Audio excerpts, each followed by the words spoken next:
back to Home on the Hill. I'm Carrie and this is my, podcast gardening crafty thing.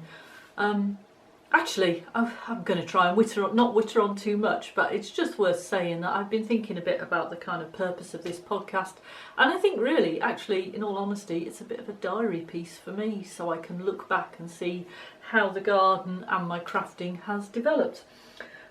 So today is the 11th of April 2021.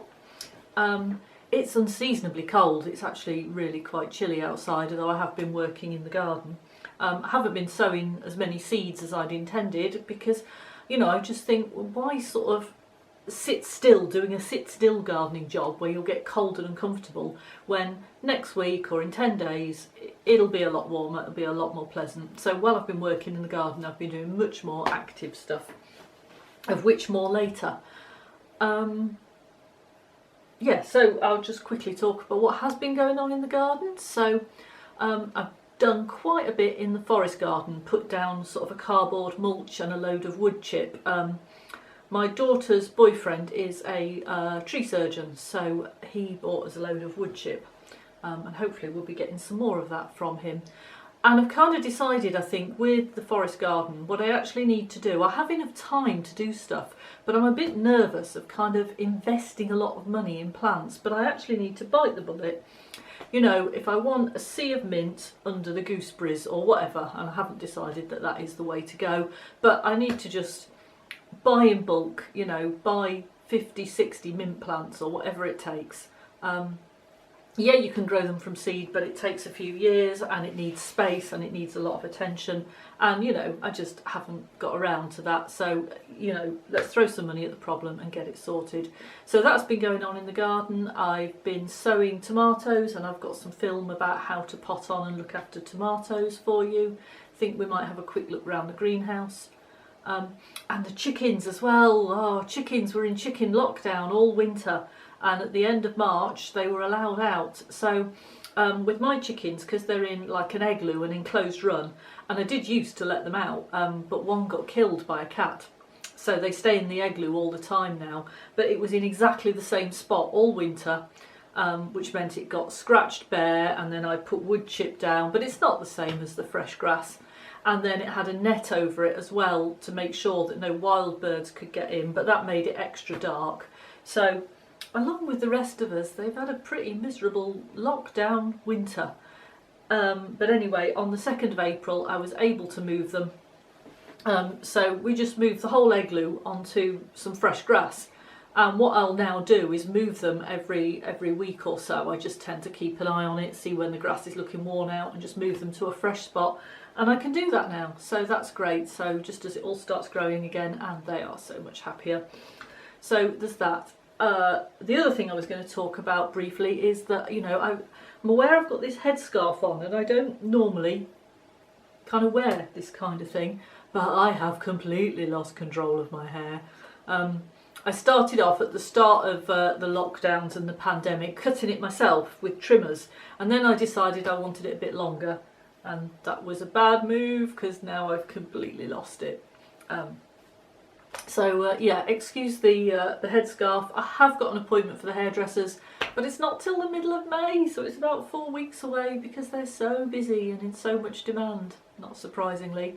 I didn't go back in the summer when it was possible to go, just because I just kind of felt nervous of, it seemed to me like too many people seemed to be exempt from the mask wearing and not worrying enough about social distancing, and I just kind of thought, my hair and a million other things were not a priority enough for me to take any kind of risk at all. Not that I'm particularly vulnerable, but I did have the flu 2 years ago now, 2.5 years, and it was absolutely horrible. I would go an awful long way to avoid getting the flu again, and this is worse than the flu, so I have gone to probably quite extreme lengths. But anyway, I've had the first dose of the vaccine now, so I'm feeling a lot safer. And while, I am still social distancing and wearing my mask and all the rest of it, I'm a lot more relaxed about other people's, being perhaps less careful than I am about those kind of things. So yeah, haircuts. And maybe even get to go to, a pub or a restaurant or something. We'll see. So I was going to talk quickly about the craft I've been doing, and I think I've been talking about these, I probably can't say it, it's Swedish, I think it's like Sagastad, but it means fairy tale town. But these mittens, which if I can get it to focus, yeah, I kind of struggle with colour work, and I'd struggled with getting these to work, but you know, I think they're okay. They fit, so yeah. April, probably the wrong time of year to finish a pair of mittens, but what can you do? I'll put them in the drawer, and probably next winter I'll rediscover them and be really delighted that I've got those. So there's that. I've also almost finished, so I was working on the cardigan where the back was like a shawl, and I've finished it, but it still needs blocking and the ends sewing in, so I don't kind of call it finished until it's in a fit state to be worn. So I'm not going to show you that this time. I'll block it, I'll sew the ends in, and next time I'll actually put it on and show it to you. But that means I've been starting some new projects. So I have got a replacement jumper project, which I haven't even cast on yet, but I've got the pattern here, and it is Meadow Moon by Jen Steingass. And I just kind of looked on Ravelry for that, so you know, I don't think it's particularly popular or anything, but it's a well, you can see that it's a yoke sweater, which I've never done before, so it's an adventure. But I've bought the yarn, and the yarn I've got is Yarnadelic by John Arbon. I'm a big fan of John Arbon, and this is my main colour, which is called Nobody Knows, and yeah, it's kind of some pale greens and yellows and grey kind of tones. And the second colour for the yoke, so it's not like heavy colour work, it's only 2 colours, and this is called Indigo Dust, and this is the same brand. I don't know how well that's working. Yeah. So I should say as well, in terms of the colours and the filming, I'm in yet another spot in my house.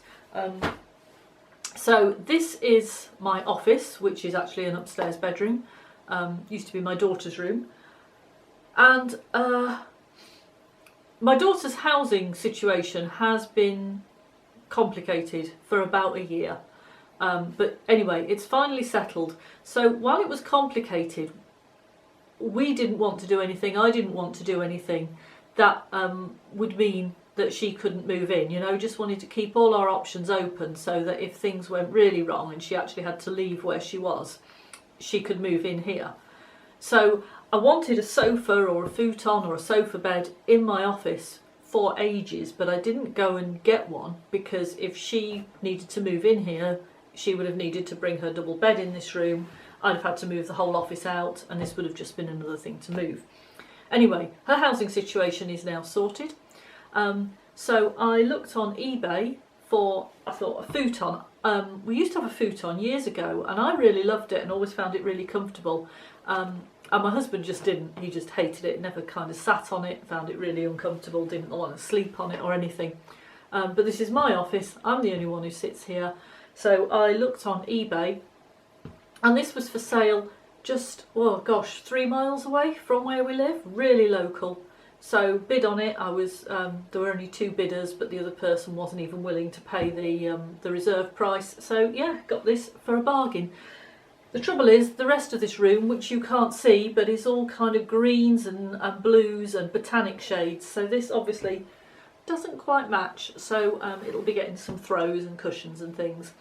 But I think in terms of the light, this actually is a really nice spot for filming. So we'll see. Might be using this space again. Anyway, the last craft project I was going to show you, again just very quickly, is I started some new socks. It's John Arbon yarn again, and but there's not much to show you because I've just started doing a cuff. So there we are, to focus. So there's not much to see, but these are called Why Not socks, and I'll show you more as it progresses. It is a bit of colour work, and there's another colour which is a grey. So yeah, that's what I'm working on. So I've got the socks, I've got the jumper, I've still got the sewing patchwork bag that I've been working on for ages.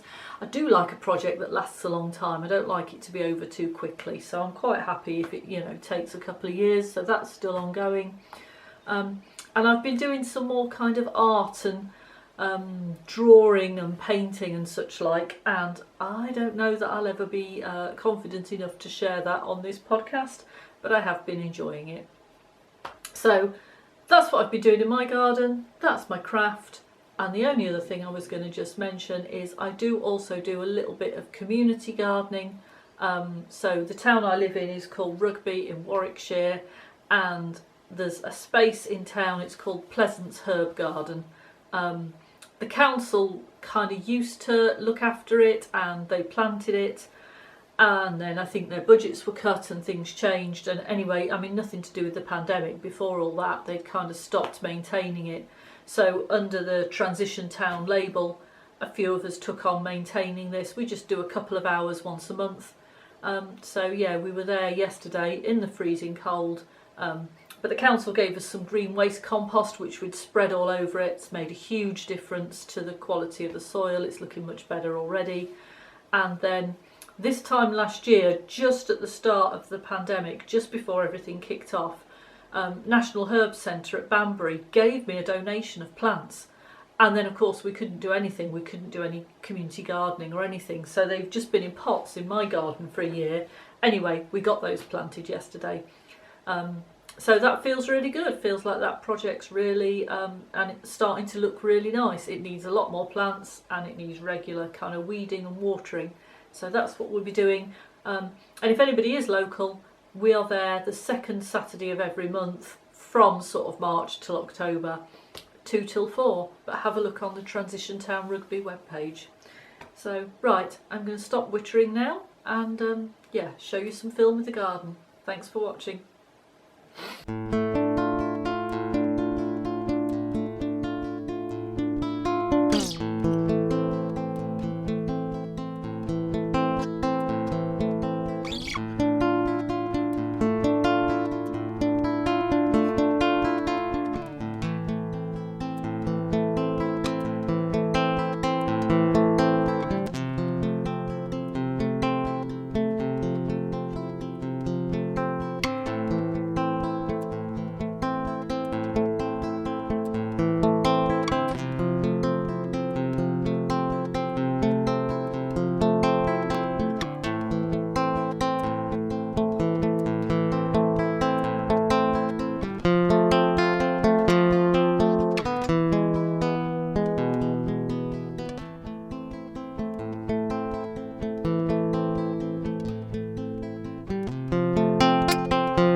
Yesterday evening, but you know, we're not crazy. It's not just the warmer days, it's the changing of the light and everything that is so picks up your spirit after winter. Yeah, we're near the equinox, the other side of the equinox. It's like mentally everything changes. With the promise of coming out of lockdown as well, the general lift to your sense of well-being is, you know, you can't measure it really. I mean, we're very fortunate, we garden all winter, we're outside, but some people, they really have. Been stuck inside for the last 3 months, 4 months, whatever.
I'm doing here is potting on my tomatoes. So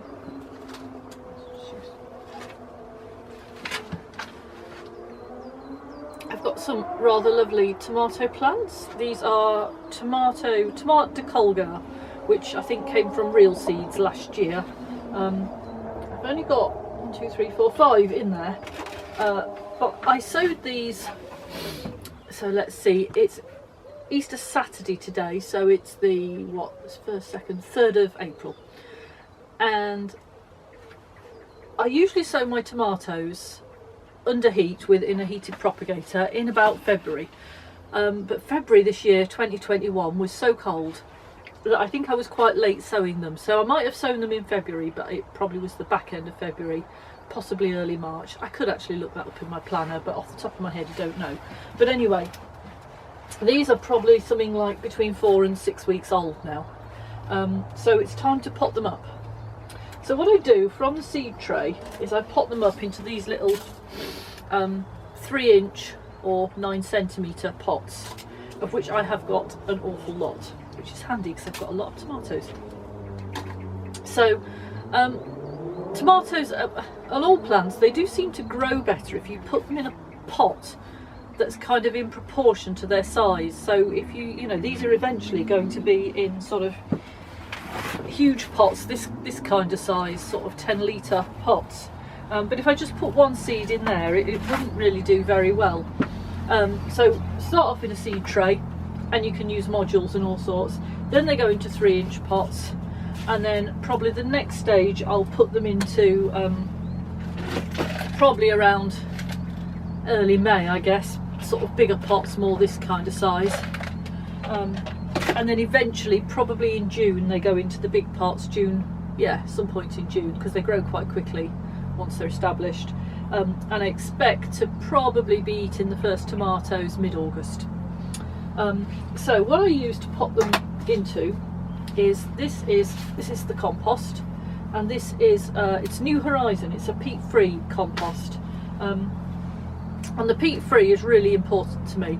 I mean, if you make any claims to be an organic grower, then you have to use a peat-free compost, but you know, whether you claim to be organic or not, peat is a massive carbon sink. It takes centuries, millennia to grow and to build up, and for us to be sort of harvesting it for garden use, and you know, just for a bit of ornamental growing, or you know, this, I mean, okay, yes, the tomatoes are part of my food, part of my diet, but I'm doing this for fun and pleasure. It's not a crop, it's not a living, and even then I don't think it justifies the destruction of the peat bogs.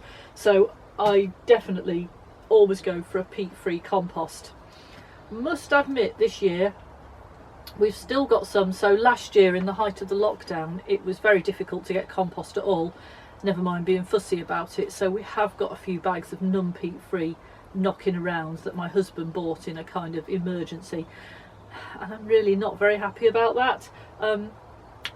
Yeah, but I feel like it's important to be honest. So yeah, but as a rule I use peat-free, and a lot of people, you know, you read online and in gardening magazines that it just doesn't perform as well. I've never used anything else, so I couldn't tell you about the comparison, but I don't seem to have a problem growing things. So yeah, I've never had any issues with it. So that's the compost anyway, and then what I do next is I mix in some horticultural grit, and it does kind of need something to lighten it and to open it out a bit. So this is to kind of make the air holes in it a bit larger. Some people use vermiculite, some people use perlite.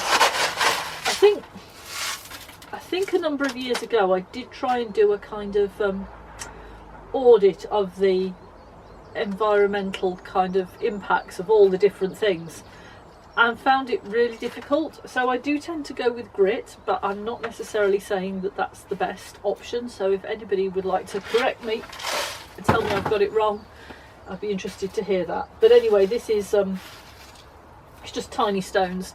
You can buy it from the garden centre, which is what I do. So I mix, I've got my gloves on, not because I don't want to get my hands dirty particularly. It's bloody freezing. and the compost feels cold to my poor little hands.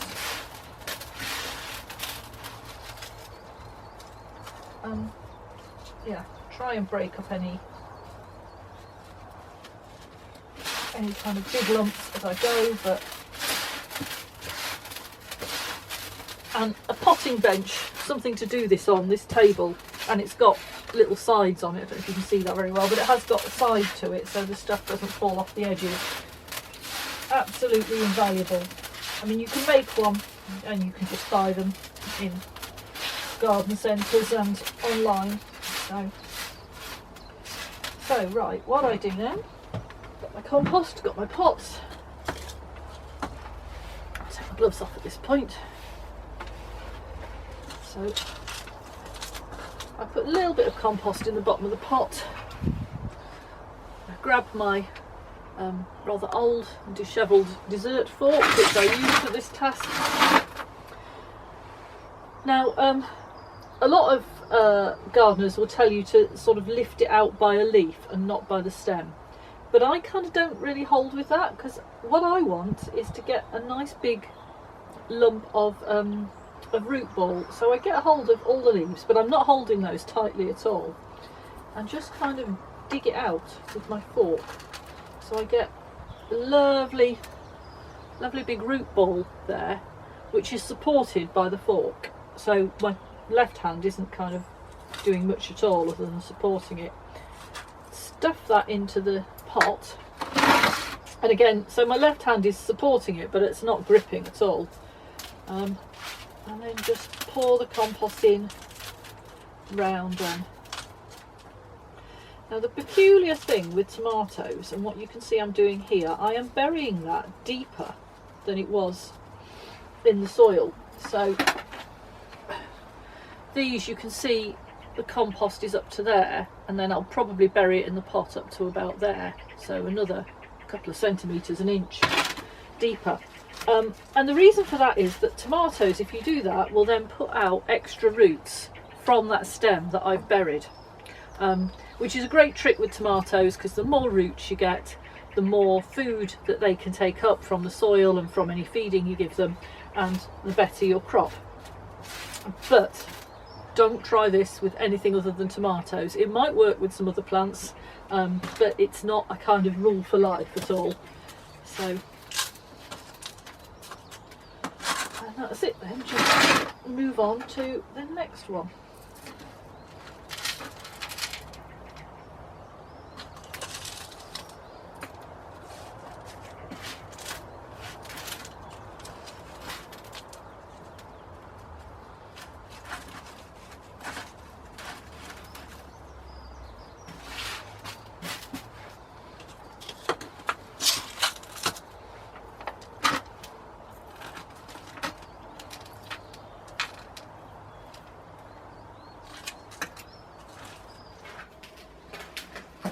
So then what happens with those tomatoes is I've put them in, there's just 5 of them in this thing, which is something my wine comes in actually. I buy wine online, but it just holds the pots. So I've got each little plant, and I have top dressed it with some more grit, so just put some grit on top around the plant, and that does 2 things. It means that weeds can't grow, so if any weed seeds get in here, they can't get into the soil and germinate, and it also helps keep them moist.